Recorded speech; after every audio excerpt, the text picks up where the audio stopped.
4 times as many people as we need, so we're awesome. Who knows about the pineal gland? Very little. Well, that's the cool part. Which scientists know a lot about the pineal gland? Which medical doctors know a lot about the pineal gland? None.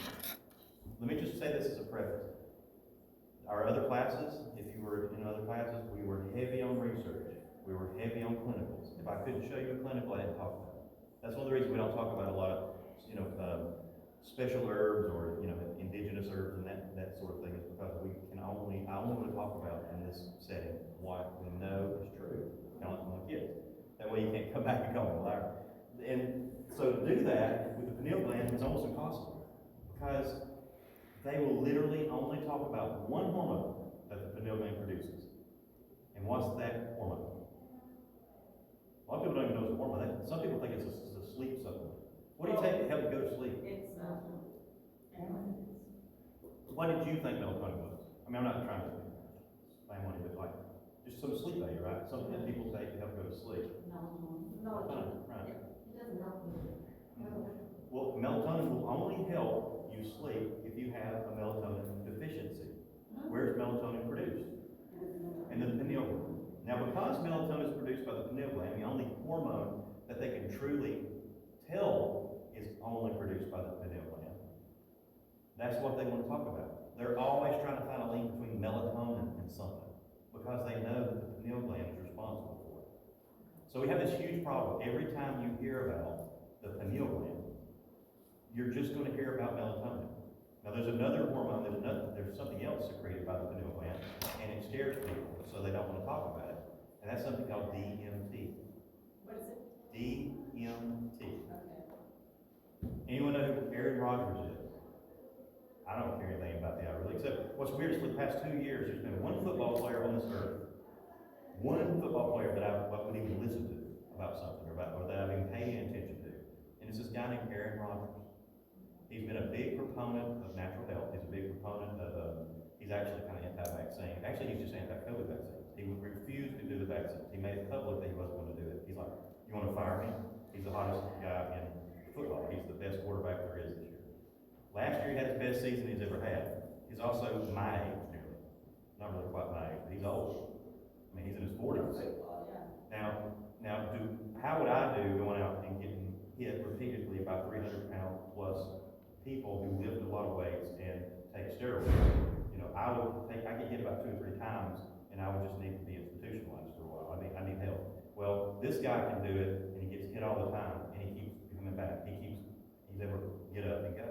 What's interesting about Aaron Rodgers, he announced something the other day. It was on the news, and people made fun of him about it. They made fun of this guy about what he said. Because he's honest, he says, yeah, I've been doing this thing called ayahuasca for the past year, here and there, and going to this place and having this whole deal, going to a session and having ayahuasca. And so the media's just gone nuts, because ayahuasca has naturally occurring DMT. Now, another person that's popular here lately, the media definitely enjoyed showing us a lot of him, is Johnny Depp. During his trial, Johnny Depp had to admit that he used DMT as the drug. In other words, the sort of the street drug that Hollywood people will use sometimes. But they're using DMT to create visions, dreams, and to create more of a spiritual environment, to get closer to God, quote unquote. That's also why people go and do ayahuasca. So we're going to move on. We're going to get to a lot of that stuff. But the pineal gland, see, that's the thing. No one really knows. Hardly anyone has the information about the pineal gland. And all of the things that they believe that the pineal gland does relates back generally to melatonin and its role in the human body. The problem is they can't even take it. Also, you know where else you can find melatonin? Watermelons. Melatonin can actually occur in food. So it's so strange. But the pineal gland has been around, obviously since humanity's been around, but it's only been discovered by science, quote unquote, since the 50s. That's where it's located. See that little gland? It's very central. It's actually, most people would consider, when something sits where it sits, they can, when they call it the seat of the soul, there's a reason. And who called it the seat of the soul? We'll get to that. So, over here we read about the pineal gland. based on what Wikipedia has to say about it. And of course, we can trust Wikipedia. Yeah, Wikipedia. Pineal gland is a small endocrine gland, and well, that's the, you pull it up because it literally is not gonna tell you any different than anything else online. You cannot find much information about the pineal gland.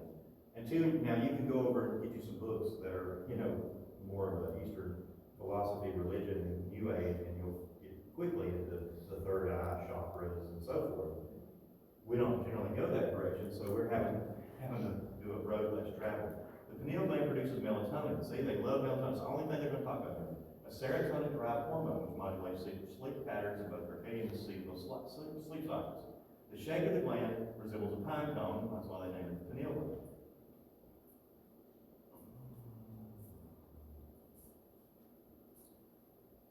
Nearly all vertebrate species possess a pineal gland, which is interesting because the most important exception is a primitive vertebrate, the hagfish. Now, the difference between the vertebrate, the hagfish, and other vertebrates has to do with something kind of interesting. The hagfish is primitive. It doesn't have much thought. But everything else that has a pineal gland also does something else. They think. They make decisions. Things that don't have a pineal gland don't really think or make decisions. They react. The things that have a pineal gland think and make decisions and don't simply just react. How interesting is that? So, the results of various scientific research in evolutionary biology, comparative anatomy, and neuropsychology explain the evolutionary history of the pineal gland in different vertebrate species. From the point of view of biological evolution, the pineal gland is a kind of atrophied photoreceptor. See, atrophy. Notice that they're wanting us to get used to our pineal glands being atrophied and or calcified. Matter of fact, one of the ways that they can tell where they are in the human brain when they're looking at brain scans is to look at the pineal gland, which is almost in everyone calcified. Calcification of the pineal gland is something we'll talk about, and it's not a good thing. The pineal gland has run numerous endocrine, neurological, and psychiatric pathologies. Now, what about melatonin? Melatonin can't do all that. If it were just melatonin, then it wouldn't be involved in numerous aspects of human health. But here we talk about it's dealing with the eyes, it deals with the brain, and it deals with serotonin, melatonin, and what do we have here? Now they mention this. That's DMT. That's the thing no one wants to talk about. That's the elephant in the room that lives in your pineal gland. It's the elephant that lives in your pineal gland. This narrative review addressed the latest information gathered on this function of the gland as well as the unknown roles that they have. So they're starting. People know. There's been research. We've reviewed physiological information of melatonin and DMT, anatomical, histological, and histopathological information on the pineal gland and its role in endocrine, neurological, and psychiatric pathology. And what their conclusion is that the role of melatonin in immunity and its potential therapeutic effects show promising potential for further research.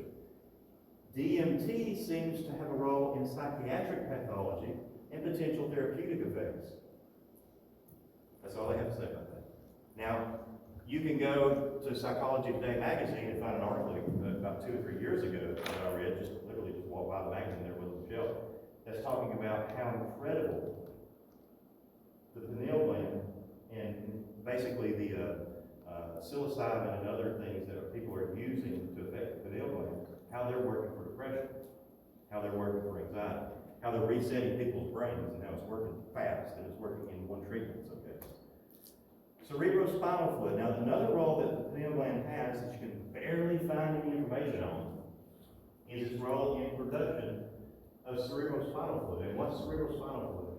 It's the fluid that basically is a clear plasma-like fluid that bathes the central nervous system. It occupies the central spinal canal, the ventricle system, and the subarachnoid space. Now, basically it fills the area of your brain between your skull and your brain to protect the brain from shock, from trauma, from all the injuries and all the things that we put our brains through.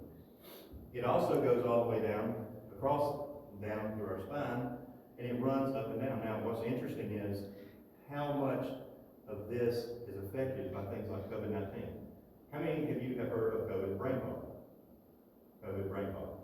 Everyone dealt with it. They had COVID. A whole lot of people dealt with it after they had COVID. And the reason they had the COVID brain fog, they found, was because of inflammatory conditions within the cerebrospinal fluid. So So it's the cerebrospinal fluid inflammation that causes the COVID brain fog. Also, the cerebrospinal fluid inflammation that can cause a lot of our brain fog that we have anyway, even regardless of COVID, just through the inflammation that we have in our body. As you can see, I like this image. I pretty much just took it, but we're talking about there with a post-COVID brain fog. The immune system runs amok. When you're inflamed straight up and down your central nervous system, you're going to have some serious health consequences, and you're definitely not going to be able to think correctly. Now, here's something that's really interesting. You know how big this pineal gland is, right?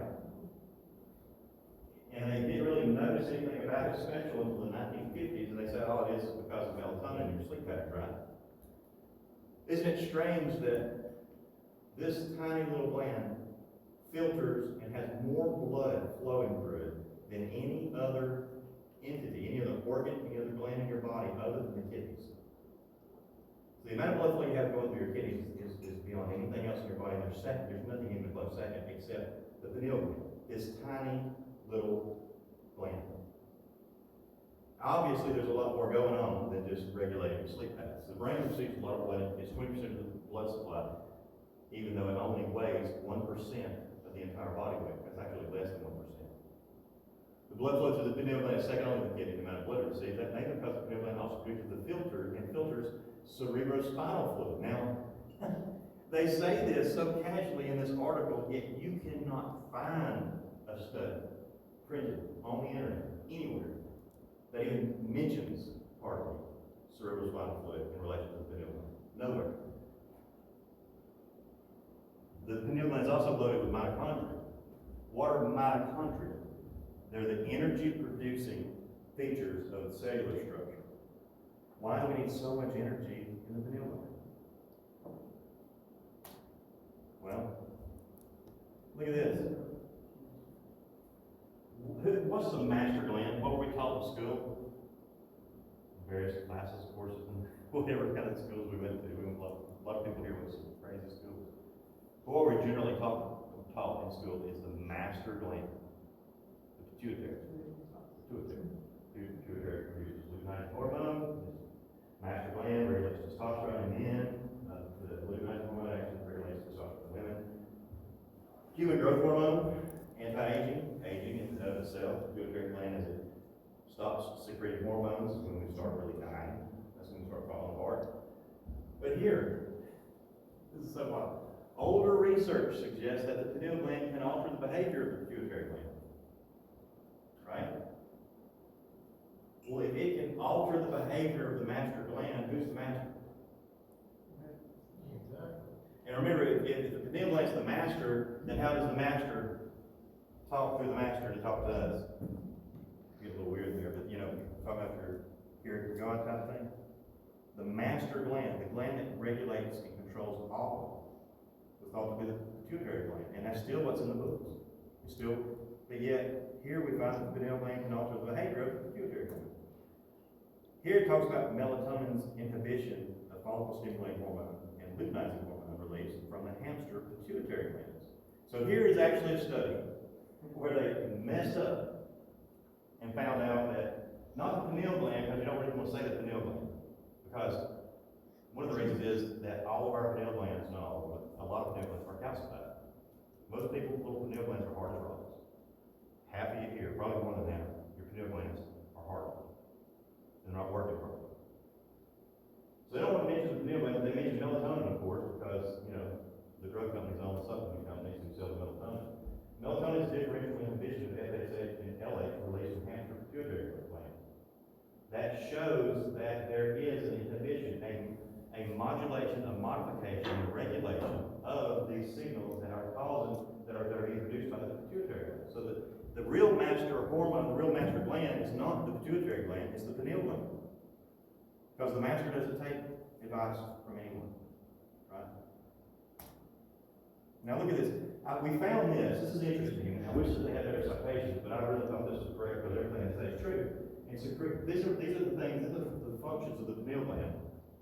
This is one of the only places you'll find this. It is the only place you'll find it online now. Secretion of the hormone melatonin. Once again, can they beat that dead horse any harder? But y'all, The pineal gland secretes melatonin. Just in case you're wondering, melatonin is secreted by the pineal gland. Next is regulation of endocrine functions. What?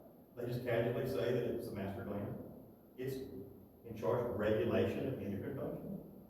This thing that we're happily just letting get calcified by the fluoride in our water, which is proven to calcify. It's not. I literally took for 10 years and rolled my eyes and basically poo-pooed the idea when people come to me and say, why are you not involved in our areas push to get the fluoride out of the water? Why are you not talking about fluoridation? And I'd be like, well, because I feel like you're a left-wing wacko who's just an extremist and I don't really believe what you're saying. That's what I would think, that's not what I'd say. Literally, I wouldn't listen to it, I wouldn't hear it. And then we see the studies. By the time they're producing a study, it's been true forever. The study just confirmed it, and I was just being ignorant. Conversion of nervous system signals to endocrine signals causes sleepiness, influences sexual development. How can it influence sexual development? Well, it does it because it's regulating endocrine function. Influences sexual development, influences immune system function. And it has antioxidant activity. So it actually also influences immune system function. That's pretty amazing for a little pine cone hiding in the middle of your brain. Now, autism is linked to pineal gland insufficiency. Anybody have an idea about how having issues with your pineal gland could it cause you or cause the kids, cause anyone to have autism? Well, it's in the middle of your brain, so it's gotta be pretty important.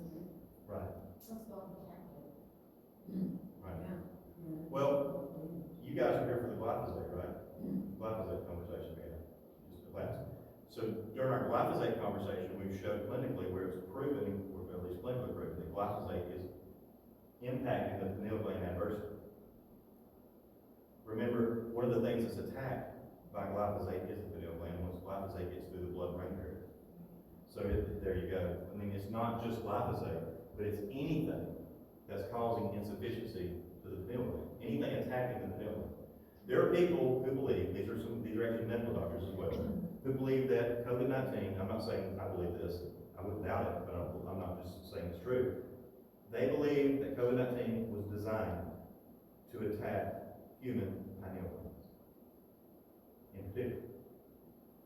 Why would whoever it may be, the Chinese government, the globalists, George Soros, Bill Clinton, I don't know who it might be, I'm saying, why would any of those people or any of those entities want to harm or have inefficiency with the pineal gland? Isn't that the God gene?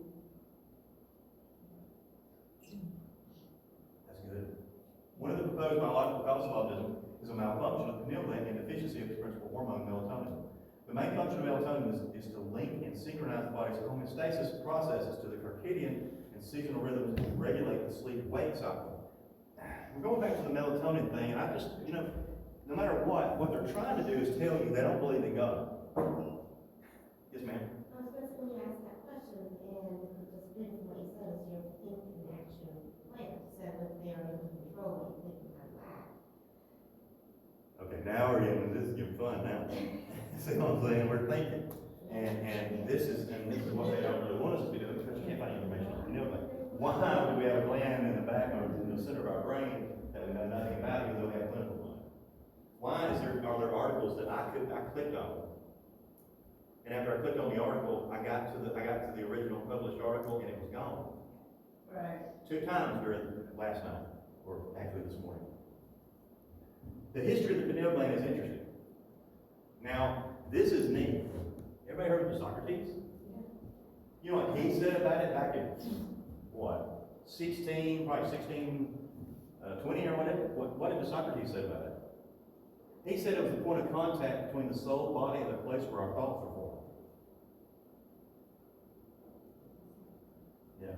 He starts talking about animal spirits. If you get real deep into stuff, it'll flip you out. I mean, they're talking animal spirits and all this kind of stuff. You're sitting there reading it going, wow, where did this guy come? I mean, where did they get this? What's so interesting is he's more right than they have been since the 50s.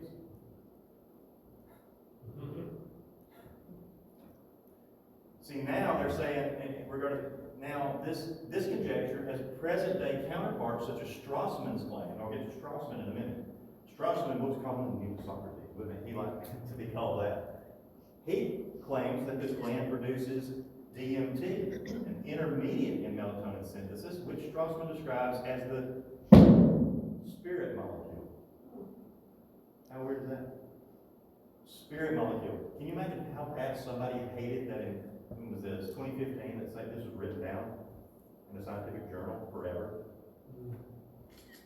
Other extraordinary speculations include those of Egypt, pharaonic Egypt, where the pineal gland was equated to the eye of Horus. Additionally, the third eye of Hindu spiritual enlightenment is described as originally being a third eyeball that atrophied into the pineal gland. Now, that's weird. But the reality is there are animals on the earth that we have proven had a third eye that developed and actually turned into a pineal gland in the brain. That's weird. I should have done a slide on that one. That's pretty funny. But that's really, really cool. The point of contact between the soul, body, and the place where our thoughts are formed. That was said back in the, late 1500s. And yet, Strassman, today, or not so long ago, tells us that's very well the case. Oh, and it produces melatonin, in case y'all didn't know. Dr. Rich Strassman, who did extensive research on near-death experiences in the 90s, because that makes a normal life, right? He asserts that the pineal gland is also responsible for secreting naturally occurring psychedelic hormone DMT. Structurally analogous to both serotonin and melatonin, it's believed DMT might help contribute to the visual effects of natural dreaming, near-death experiences, religious visions, or other altered states. Plus, if you go on like a nationally televised trial against your ex-wife, it'll help you win. Johnny Depp. He had to admit he did DMT, but he was talking, he was taking like the DMT that they swap around out the back of gloves and stuff like that. And we're not talking about that. As we would tend, ma'am. That's different. That's different. That's another stupid drug. Ecstasy is actually, that's whole different. As we've attempted to understand its functions throughout history, the pineal gland has been associated with mystery and myth, right? So why wouldn't every good scientist who gives anything about biology should obviously be attacking this with everything they have in their brains? Why aren't they? It's because every time they get this far into the pineal gland, all they find is it produces melatonin, and all this other stuff that it does for you with spirituality and God that we don't believe. Further, the philosophy of French writer George Pineal holds that the pineal gland can be thought of as a blind spot in Western rationality. A blind spot. In other words, the Eastern philosophies and religions are using their pineal glands. Ours are all old and crusty because our people have figured out that that's a good thing. Now, did y'all know this? How many of you have been around severely autistic children and or adults now? Have you ever seen a high level of spirituality, care, concern for others, conscientiousness? It's the one thing that's the worst part of the whole disorder, the whole disease, is the fact that those children are seemingly without spirituality of any kind. None. Not only it's not only autistic, it's also every Southern male over the age of about 65 years old who's in church. You know what I'm saying? You know what I'm talking about. People, normally males for some reason, who they go to church, they raise their family, they work hard, they do everything they're supposed to do. They never have any spirituality. They might run the sound at church. They're going to be good. They're going to cook the hot dogs, and they're going to be there for everything because they're being with their wife wants them to. But they're never spiritually engaged. They don't sit down and with their Bibles and talk about their relationship with Jesus, with Allah, with whoever it might be. You know what I'm saying? They don't have that innate spirituality. There are people who are just hardened to it. But I can take any one of those people that I just described, and I assure you, help them become spiritual. And I'm not a shaman. I'm not talking about being all weird. It might be a little weird. But there is a way to open up, decalcify, and bring about activity to any pineal gland. We haven't seen a person yet. Now, what about a severely autistic child? Well, autistic children are constantly being prescribed Why is every kid that has autism prescribed? Melatonin. Yes. How'd you guess? He's just like, if I say melatonin, I'm talking to your eyes. If I ask y'all about it, well, the thing is, it is just melatonin. Strange. What, this is really weird, what did Donald Trump take for his COVID? Doesn't the brain automatically, generally, produce all the melatonin you need until you get quite old and then? Unless it's crusty. Unless It's crusty. Unless your pineal gland is calcified. Unless your pineal gland is not working properly. And most people's pineal glands are not working properly. Have you wondered why people like Daryl and Joey and whoever else, me, whatever, they go to Peru. They go and they do something crazy. They do ayahuasca, they take some mushrooms. They go to heaven or hell for about 4 hours. And next thing you know, the next day they wake up and they're like, all of a sudden they're more spiritual. They're enlightened. After several bad bowel movements and vomiting and, sweats and, the altered vision, they're better than they. So why is that? All they did was crack open their pineal gland. That's all they did. Autism may diminish the belief in God. This is a spooky little article because when you go down to the citation for this article and you click on it, this is one of the ones that they've just done away with. And the actual study, if you can ever find the study, which is still on PubMed, they took out the word autism and put mental health disorders. They took the autism out. But anyone who works with autistic children knows that unfortunately the case may be that these kids are suffering from pineal gland insufficiency. And melatonin, all melatonin is going to do for these children is to help normally restore their sleep cycle. That's why the parents give it to them. Parents are give these kids mega doses. Unfortunately, and I'm going to say this before I forget, do not take melatonin to sleep. Don't take melatonin to sleep. If you can't sleep and you're a normal person, you're just having some trials and tribulations, some stress, where use valerian, chamomile, passion flower, hops, kava, glass of wine without glyphosate. Don't jump on melatonin for sleep. Because what you're doing, you'd be doing the same thing that I'd be doing. I'm tired and lethargic. Listen, I'm going to get on testosterone so that I can feel better and have more energy. I'll have more energy for about a week or 2 or 3, and next thing I know, I have no natural testosterone output whatsoever. My pituitary gland will quit producing the luteinizing hormone that's stimulating my body to produce natural testosterone as soon as I start taking synthetic testosterone. The same thing will happen with melatonin. Very concerned that the direction people are going with their autistic children is creating much more autistic children.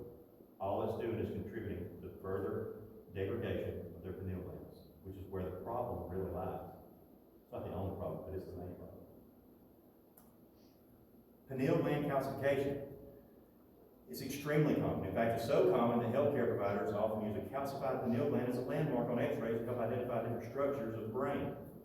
Calcification happens when calcium builds up in body tissue, causing the tissue to harden. What calcifies the pineal gland? Fluoride, chlorine, and bromide. And what this carries over, everything seems like it goes political. As soon as you mention anything these days, it's political. So I'll avoid that. But why are they putting fluoride in our water? It's a waste product, they gotta do something with it. So you happen to know. There's someone that last year actually knew. No one really knows why they do it. But really, they're just taking this waste product.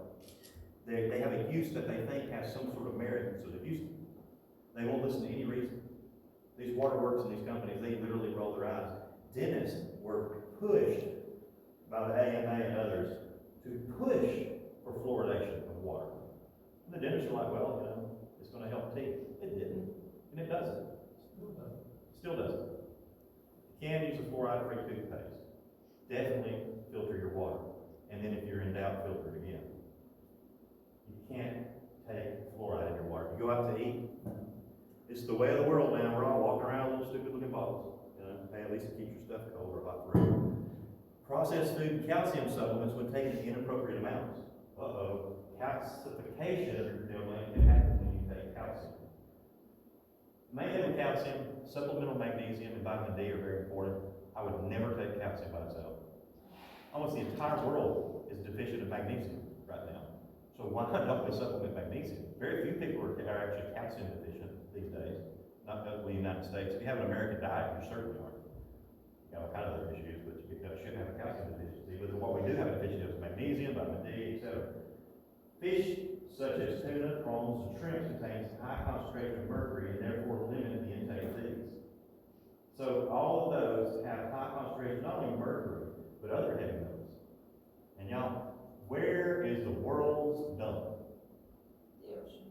It's the oceans, unfortunately. The Gulf of Mexico is garbage. It really is. We're going to the Atlantic now. I mean, the Atlantic's not as pretty. It's a little more hardcore and whatever. Going down to Florida, but yet it's cleaner. You don't come home with some weird rash or the heebie-jeebies. I mean, you're going to actually be able to enjoy being in the water better. Mercury in medical vaccines. Most all vaccines have mercury. Multi-dose vaccines in particular. Not all vaccines have mercury. They don't. You can actually ask. They should test it. I would never take a multi-dose vaccine. That's just me. Sugar, caffeine, alcohol, and tobacco. Of course, sugar, caffeine, alcohol, and tobacco basically contribute to every single adverse effect and adverse health event in the human body. So it just, once again, contributes to it. But there are studies that show that it increases the calcification. And inorganic pesticides and herbicides.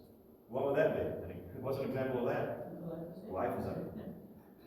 I'm so happy I've taken everybody today and just absolutely with that glyphosate. I don't think it'll be the same again when you think about it. When you see those Roundup ambulance chasing ads, you'll know why. Calcification of the pineal gland. Sometimes the pineal gland develops calcium spots, also known as calcification. Unlike most of your brain, the blood-brain barriers don't fully protect the gland from the rest of the body. Instead, it receives a significant amount of blood flow, second only to the kidneys, as we learned. The gland is also surrounded by and immersed in cerebrospinal fluid. This causes it to camp out in a tiny area behind the pituitary gland. A research study done in the 90s found high concentrations of fluoride in the pineal glands of study participants. Fluoride from water and pesticides accumulate in the pineal gland more than any other part of the body. And after accumulation, they form crystals, creating a hard shell called calcification. The pineal gland is not the only part of the body that can become calcified. The crystals can also form the joints, the heart valves, and breast tissue. Now, you've heard about people forming, these crystals in your joints. Think about how bad that hurts, how much that impacts human health. In the case of pineal calcification, the gland can become unable to produce melatonin. Because you can't talk about the pineal gland without mentioning melatonin. They didn't mention DMT, they don't care about your relationship with God or anything. Calcification of the pineal gland leads to melatonin insufficiency and is now recognized by the National Institutes of Health as being widespread. Now, I wish I had gotten on this, but I wish I had listened. I had all of these people come to me over the past several years, and they're like, this is happening, this is an issue, fluoride is bad, you should jump on the bandwagon. I didn't. So in 2018, we get a plethora of data that basically, look at this. This article sounds incredible. It went from, Socrates says it's the window to your soul, Strassman says it's the window to your soul. From the 1950s on, we said it basically produces melatonin. Now we have pineal calcification, meaning they agree that it actually happens. Melatonin production, because you can't mention the pineal gland without mentioning melatonin. Aging, associated health consequences, and rejuvenation of the pineal gland. So what's this tell us? Number one, it tells us that everything we ever heard a long time ago that they could put the idea of that the pineal gland can even become calcified really was happening. Of course, the pineal gland produces melatonin because they can't even mention pineal without mentioning melatonin. That it affects aging and other associated health consequences, meaning that it affects multiple aspects of your human health, and that you can rejuvenate. So they let us know a lot there. That was in 2018. That's pretty awesome that we could rejuvenate the pineal gland. Now here's what pesticides and herbicides can do. Now here we have, many neurological diseases, including autism, depression, dementia, anxiety disorders, and Parkinson's disease, are associated with abnormal sleep patterns which are directly linked to pineal gland dysfunction. The pineal gland is highly susceptible to environmental toxins. I don't know if I necessarily believe that all of these disorders are happening because of the sleep cycle and just because of melatonin, but since that's the only thing that they will pay any attention to when it comes to the pineal gland, that's what they're assuming, that it has to do with melatonin. why did his doctor, know that the most powerful man on the earth at the time, whatever, why did he take melatonin for COVID-19? Well, once again, plenty of people theorize that COVID-19 also took melatonin during that time. People theorize that COVID-19 was targeting what? The pineal gland.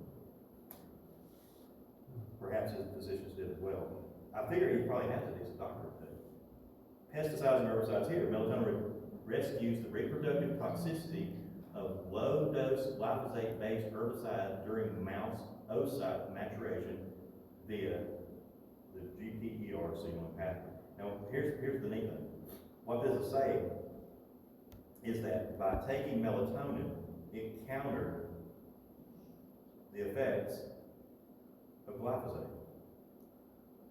That's pretty awesome. Now, I think that it did that because literally just absolutely causing the pineal gland to sort of jumpstart. When you first start taking melatonin, it'll cause your pineal gland to be affected. Long-term use of melatonin will cause your pineal gland to be less affected, just like any other hormone, like we talked about. Fluoride.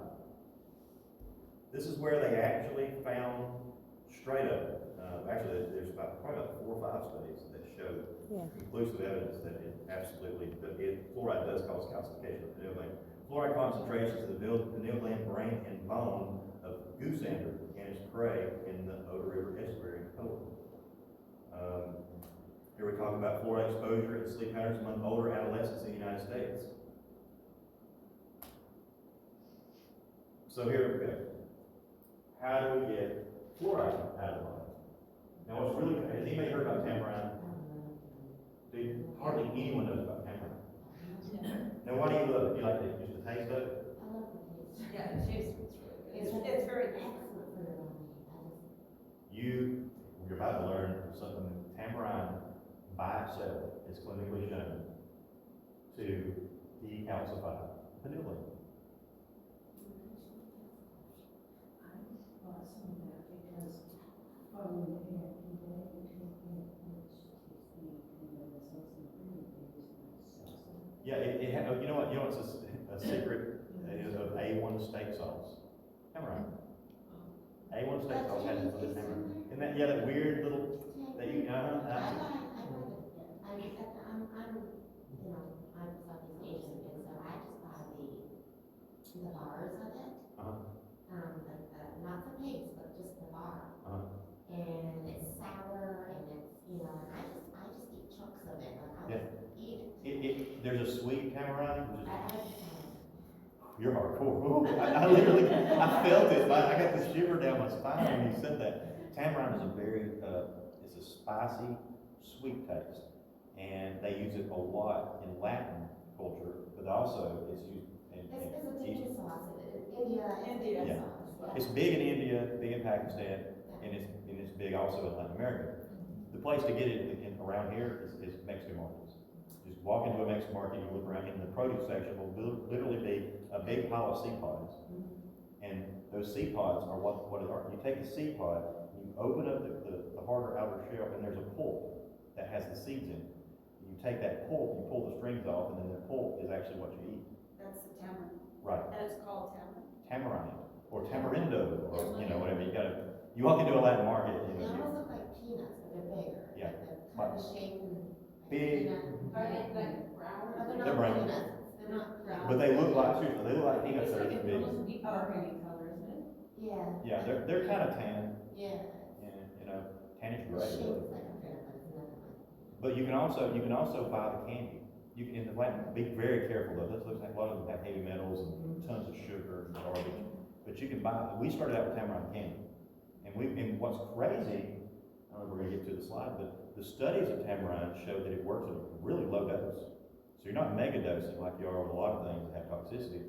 You're just consistently eating it. And a lot of times you can get Mexican markets to make you tamarind smoothies, little tamarind drinks, and they'll use the pulp, and they're delicious. I mean, it's really good stuff. And we latched on to tamarind. So when we came out with our formula for the pineal gland, it was very important that we had tamarind in. Tamarind intake is likely to help in delay progression of fluorosis by enhancing urinary excretion of fluoride. Right there. It enhances the urinary excretion of fluoride. Tamarind by itself. It's amazing. What can help with to decalcify the pineal gland? There's carbohydrate. What's up with oregano oil? That stuff is the bomb. It's amazing. Neem, carbohydrate, oregano oil, apple cider vinegar, iodine in small amounts. Be careful with iodine. People will megadose iodine. It's not a good idea. Tamarind, which just mentioned, and garlic. Easier to consume tamarind and not be noticed than garlic. Raw organic chocolate in its purest form can help detoxify the pineal gland because of cacao's high antioxidant content. Cacao will also help stimulate the pineal gland. How about that? You can overdo that, but you don't. Like anything. What's that? Like anything. Like anything else. Reishi has been shown to help with pineal gland function. I really like reishi. Reishi was also shown to be one of the mushrooms that contains what was it? The constituent Kojic acid. kojic acid, which helps in the case Glyphosate. of glyphosate. So getting rid of glyphosate. Tigandi. It's Tigandi. Actually, it was Tigandi. What glyphosate? It's Tigandi.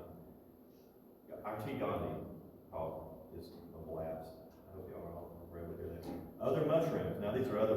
We do this because there's mushrooms, medicinal mushrooms, and then there's mushrooms. And when we do this, this means this is pretty much like legality, because these other mushrooms are psilocybin mushrooms, which are illegal. They're not illegal to grow because you can't really control what happens on the top of your cow patty, or what grows in your living room. But the second that you consume them, acknowledge what you have, you could be in legal trouble. I say that caveat because we have a lot of loose conversations around here about stuff like that, and you will go to jail if you get caught by the Michigan Popo, with psilocybin mushrooms. Now, most likely they probably wouldn't care, but they could charge you with I think possibly a felony depending on the situation. So there are places that have decriminalized it. Now, for years we've needed this because we need to research this stuff. But these mushrooms can be used in Washington State, Oregon, California, Denver, Colorado, I think. Maybe all of Colorado, I'm not sure, but I know it's decrimmed in Denver. Michigan's getting there. Michigan's pretty liberal. Y'all's marijuana laws are the most liberal in the country. No one brags about it, they shouldn't, but they are. People come up here and lay low for it, it's ridiculous. But the Michigan's one, and then also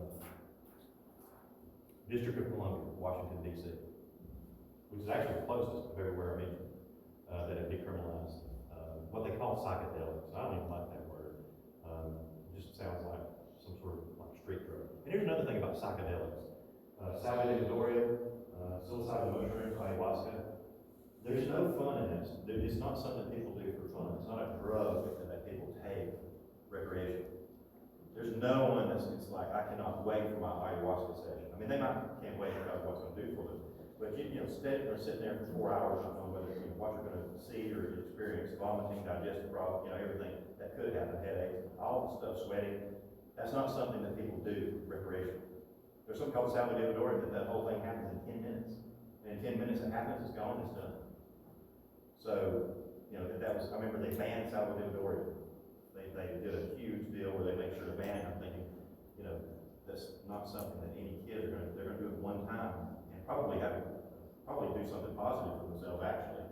True, and they're not gonna do anything stupid while they're on it because they can't sit up. And then when they're done with it, they're gonna think, I don't ever wanna do that again. Most of the time, it's not fun. It's not like they're gonna sit around and joke with each other.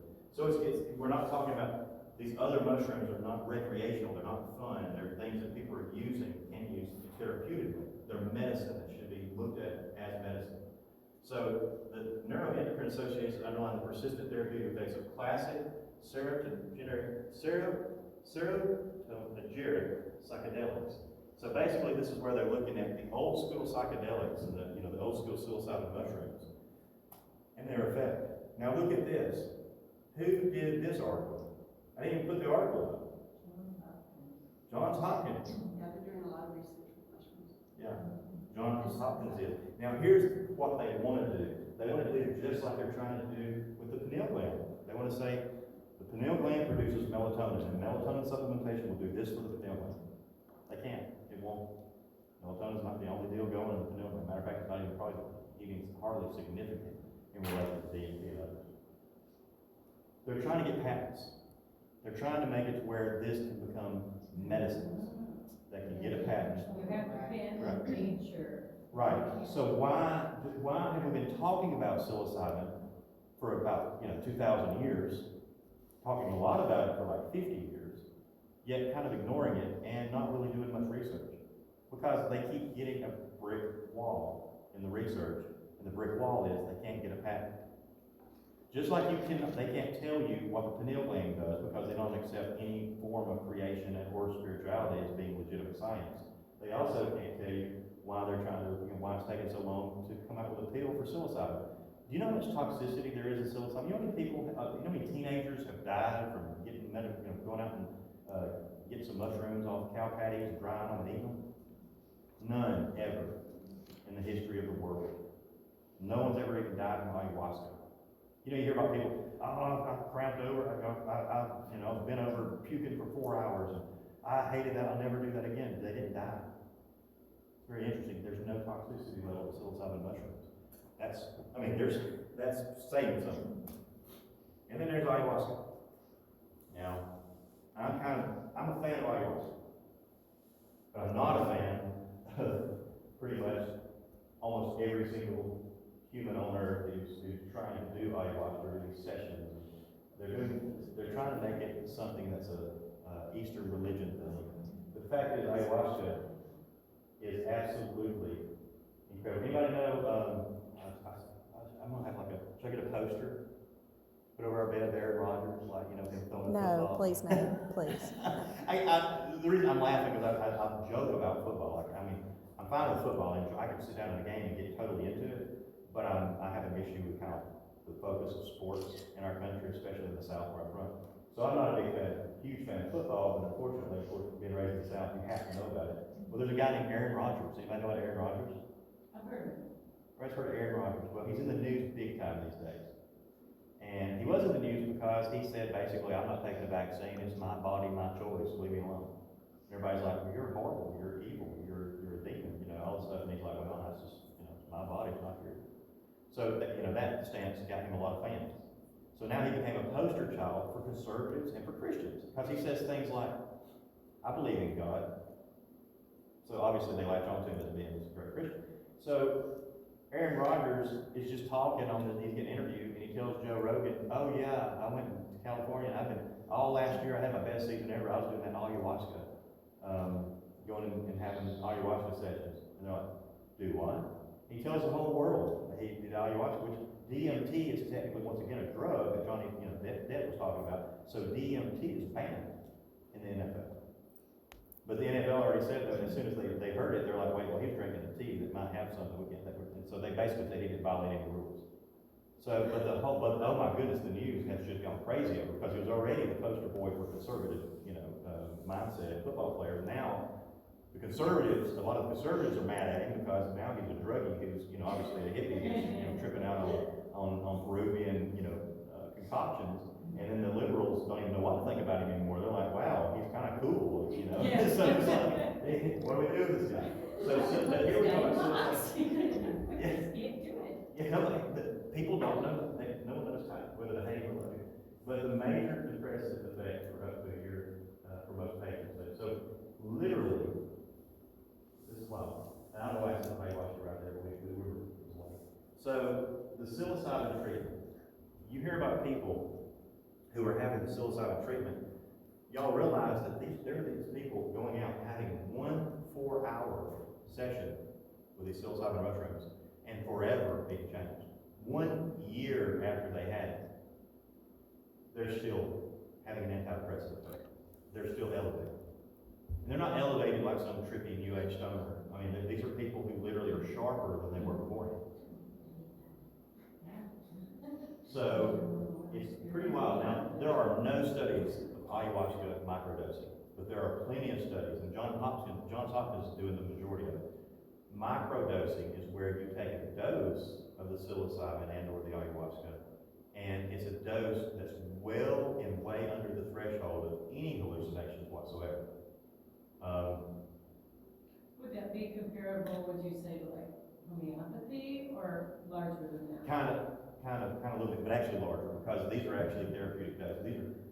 It's actually enough of the dose to affect, Okay. to actually have an effect. So it's just a very small, like low dose. Low dose, but remember, we're not having 4-hour sessions, we're having everyday doses. Instead of having these 4-hour sessions like they do with the psilocybin treatment, they're having everyday tiny doses. Oh, the ayahuasca or the psilocybin is the one they're researching. There has been virtually no research whatsoever into microdosing of ayahuasca. They're two different things. Right? They're two different things. Psilocybin mushrooms and ayahuasca both produce or stimulate DMT in the pineal gland. They both have similar effects. For people in this country, most people end up obviously with psilocybin mushrooms because they literally grow on cow feces. And yes, you can just snip them off, dry them, and eat them. You might want to rinse them. But, I mean, and they're, let me tell you, they're nauseating, they're horrible. Most people take a graham cracker, take some peanut butter, and you have to eat about 5 grams of the dried mushrooms. And the best way to do it is to chew them. Chewing on old, dry mushrooms. So, once again, can you just imagine a stoner being like, hey man, you want to chew on this for about 5 minutes? No, I don't want to do that, man. So there's no real risk of this becoming a recreational drug. I took once in '97, it was awful. It gave me diarrhea, it made me throw up. Mhm. Never did that. Where were you in your life in '97? I was 24. Was life going good or kind of crazy? Actually, 24-year-old's life. so you're just having a normal life. Well, it's wild too, because now the other problem is when you start dealing, you don't know what kind of bacteria is on those mushrooms, you don't know where they came from. Most people are like, their friends are like, hey, eat this. You don't know what you just ingested. And you will have different effects. Some people get a migraine headache for the next day, the whole day. A lot of people believe that's because literally you are killing parasites or parasitic cysts in your brain. I had T. Gandhi. I know I had T. Gandhi.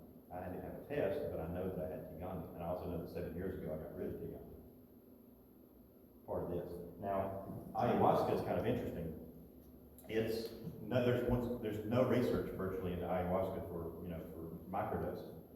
But it's not hard to say, okay, well, here's how you microdose it. So I did read where shamans in Peru, we're going to Peru next month, right? So, yeah.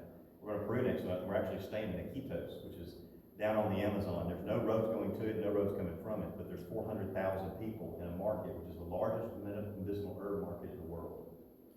Now, it's right below Colombia. You can buy people, you can buy cocaine, you can buy monkeys, and wild animals, and you can buy all kinds. There's no law enforcement. So you also have to make sure you have a long knife and you don't get in trouble.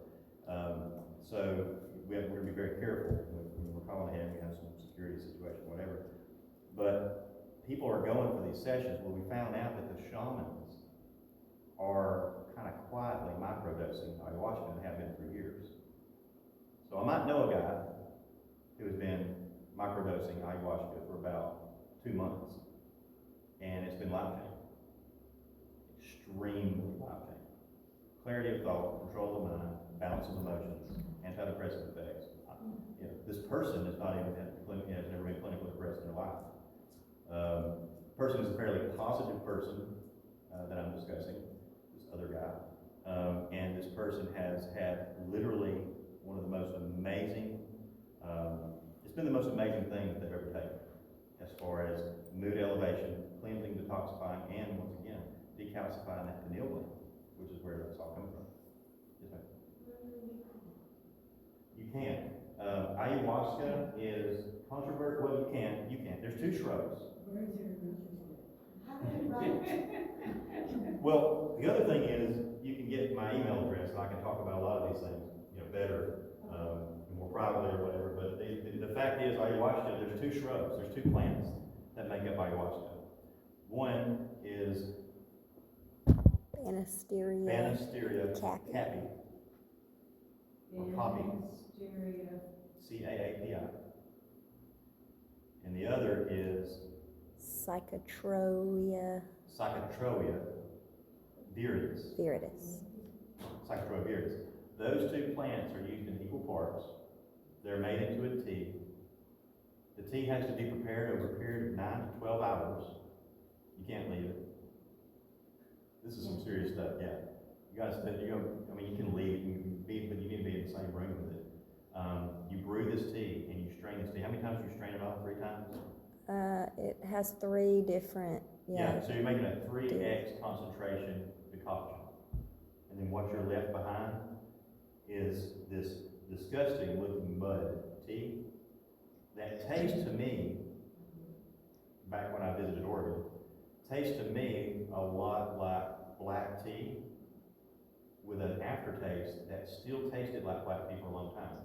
And let me tell you, I love this stuff. It's absolutely ridiculous. It's very easy. Other people don't have the same effect.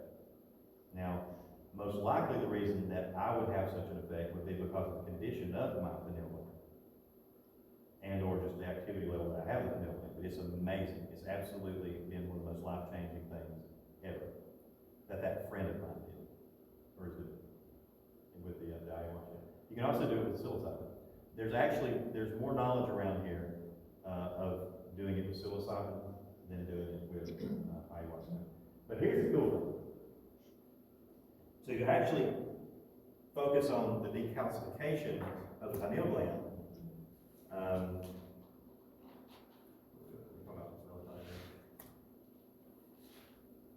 Here we're talking about turncoat antibodies. Let me get to this first, and I'll get to that. Here we talk about contaminations of the cerebrospinal fluid revealed elevated levels of protein suggesting inflammation and the presence of unexpected antibodies found in an activated immune system. Some are found in the blood and cerebrospinal fluid implying a systemic inflammatory response, or unique to the cerebrospinal fluid, suggesting brain inflammation. While the targets of these antibodies are unknown, it is possible that these could be turncoat antibodies that attack the body itself. Now, why am I mentioning that? Why do we put the slide in? That goes back to this whole concept and theory that perhaps COVID-19 possibly could even have been intended to have adversely affected the pineal gland.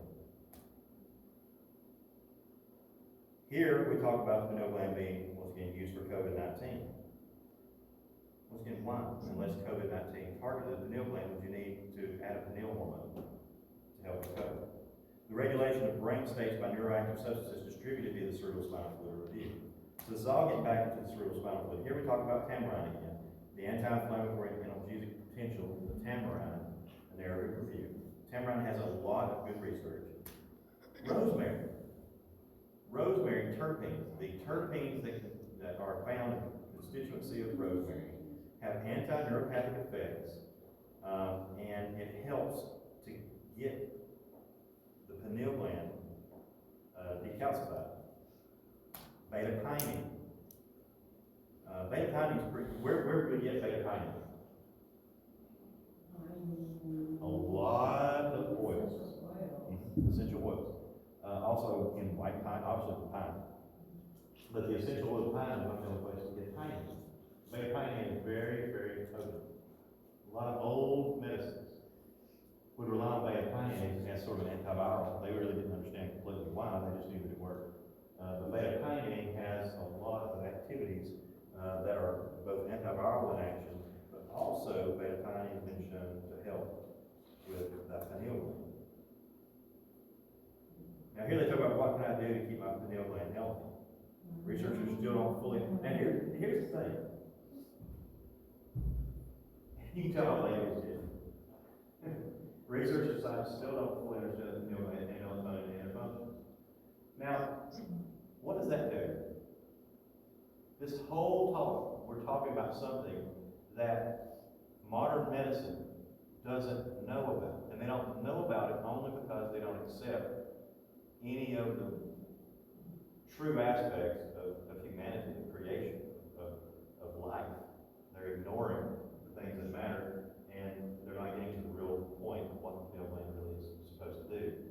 Socrates got it right. What was his name? Schlossman. He got it right. There are no known ways to keep your pineal gland healthy. Y'all know that? You go to the Cleveland Clinic website, you can't do nothing. So they're basically telling you, there's no Hopeless. way to keep it healthy, so expect it to not be healthy. Yeah. Stop your church, quit reading your Bible, don't go to temple, don't go to mass, whatever it is, why bother? It's in the middle of your brain and it's not important. It's not important. There are no known ways to keep your pineal gland healthy. No known ways. There's not this or this or this or this. Yeah. Well, I can't Now, read. that's weird. There's this, and this. But then they say this. Remember I told you the only thing I think I've ever possibly done right was made a choice to never lie to my children. I think that was a decision that I made that I stuck to. Now, obviously I have the rest of my lifetime to never lie to them, so I'm not out of the woods yet. But what about when we just get lied to? Does that make you mad? It should. That is one of the problems about every single talk that I'm doing, is that every talk that I'm doing would really tick off people. But I hope I pray it does. I hope y'all leave here just absolutely enraged and motivated. I mean, we're here with a lot of people who are hobbyists and they love herbs and it's their passion. And it's what they do. It might not be what they do for work or for a calling, but they love it. They have a passion for it. At the same time, people who haven't gotten into it to such a degree that it's their livelihood and their calling, and that's not what they literally feed their family with, exist in and live in around the clock, don't have as much seriousness sometimes about being truly dedicated to the core in what we do, if that makes any sense. So what I invite y'all to do is to really come away from today with, in your heart and your mind, some principles and some ideas that you want to make some changes. Not only just in your health, but with the health of your families. I mean, y'all are here, which means I'm talking to the choir, or at least choir members, and now I really just want the choir to go start singing, to your people. I can't do it. I'm not a great marketer. I'm brash. I'm from Alabama. Here's things I don't have going for me, and people won't listen to me. They're not going to listen to just me, but they might listen to you. And all this stuff matters, and it's true, and it's real. So that's my prayer, is that when people leave here, they're just changed. At least in their mind, they agree that there's some things that we need to be doing different, or actually caring about or engaging in as a culture and as a society. We don't have to become crazy about it, but just try to buy organic. Try to teach people that fluoride is a bad thing. Research it for yourself, and don't just take the things that I showed you. Research all this. But you see the research. Anybody who wants any of this, we can just email it to them. Send a PowerPoint. I think Joey had said something. I need your glyphosate article to show my guys. Another little group of herb guys. That'd be awesome. That's what I want. So, any questions? Look at that. That little thing controlling our entire body and bridging the gap between us and heaven, if possible. Wow. Pretty cool stuff. Do you know, just seeing where that is sitting? Yeah. See, What was about essential oils and getting to this? I mean, just get into the brain. The essential oils rosemary bypasses the blood-brain barrier. Cardiac bypasses the blood-brain barrier. That's why they're telling us about all these potent terpenes. The future, I think, and the most exciting aspects of plant medicine these days to me are terpenes and mushrooms. And occasional crazy Peruvian, tea concoctions that, were used for one thing, but we know now it's for something else. That's cool. When are we supposed to end? We're done now. Are we done? Well, any questions? Would you say that some of the terpenes were in, you said? Essential oils. Every essential oil. And what's great is that tons of essential oils have the same terpenes. Myrcene. Okay, do you ever wonder why when you go by the pot pot shop, it smells like a pot shop, and then when you drive by the skunk, it smells like a pot shop. And the pot shop smells like a skunk, and the skunk, well, it's because both are just mercy. It's all just both are mercy. Why does a skunk spray its predators? Why does a skunk reach around and spray somebody? Right. But what actually are they spraying? They're spraying mercy. In nature, what does mercy do? It calms significantly fast. How fast does marijuana make somebody chill? Super fast. 5 minutes or less. You know, they're chill. Same thing with a skunk. Mercy. Now, you know, it's funny, I was watching this video of a cop who was trying to get a cup off of a skunk's nose. And he was trying to run around, trying to spray it. It was just pretty hilarious because the cop was obviously a super nice guy to risk getting sprayed by a skunk. And I was sitting there thinking, that cop, if he got sprayed, I wonder if he'd really understand that he just got sprayed with one of the primary constituents of cannabis. You know, there's a reason that things smell like that. Smells affect our minds. Smells affect our mood. There's a smell. When you're walking over here to the, we're hiding out with our cameraman over near the maintenance building, so we go over there and hide. It was raining so bad that we drove it over here. But on the way back, when we're walking through we call it the grassy path over here, right when you get to it, there's a smell. I would invite any of you to go over and smell it. It's a smell that I only smell in certain places. It's in North Carolina, it's in Mentone, Alabama. Occasionally it's in parts of Colorado. And what we believe it is a little ground shrub that grows on the grass. I need to take Daryl up there and figure it out. Daryl and Maggie and a few others. Because Daryl might not be able to smell it, I think. This smell, though, is the most pleasant smell. It changes my mood. If I smell that smell, I say, there's the smell. We used to ride around, when we ride on the Harley or whatever, we'd be passing through some area and I'd be like, that's the smell. You need to go find that plant and take it home. Yes, I do. I need to just grow it and just lay Have it. you figured it out yet? What it is? I don't.